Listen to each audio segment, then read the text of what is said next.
จ้าสบายดีเนาะมื้อนี้ก็เป็นมื้อวันคานเนาะที่25อันนี้เป็นจุดกระบวนฟ้อนเนาะในกองตุ้มกองหางของสหพันธ์แม่หญิงบ้านหัวสานเฮาเนาะได้มาทดลองกาเกียมไปฟ้อนใส่งานส่งเรือเมื่อวันที่30เนาะ11-19อยู่ที่ทั้งท่าน้ำสุดโตนเนาะบ้านสุบน้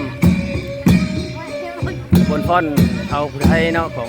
สหพันธ์แม่หญิงบ้านหัวสานเนาะก็ได้ซ้อมฟ้อนมากับหลายมือเนาะแล้วมือซ้อมมือบ่เพราะว่ายิงใส่สภาพ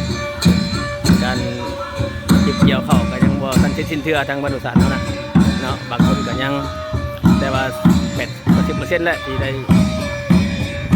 เก็บเกี่ยวเข้าสำเร็จเนาะมาวันนี้ก็เลยว่ามาทดลองก่อนที่เราจะได้ไปฟ้อนอยู่ที่โตนเนาะ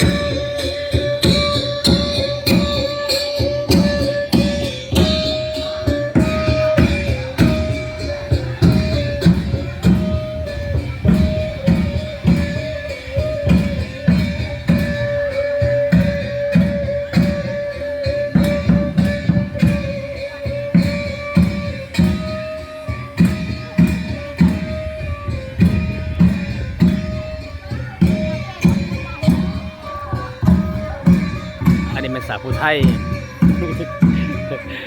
สาวผู้ไทยมาเดินสารมัดเลยเนาะสาวไทยมายิงบ้านบริษัทเราได้เอาใจใส่ในฮิตของประเพณีวัฒนธรรมเนาะที่ได้สืบต่อกันมาหลายปี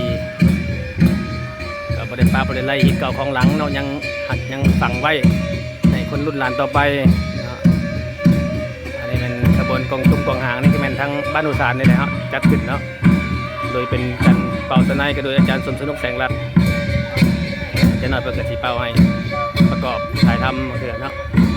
อันนี้เป็นเป่าให้ทางน้องน้อยเยาวชนฟอนอยู่ทางโรงเรียนมศวิสานแต่เพื่อปี2016เนาะ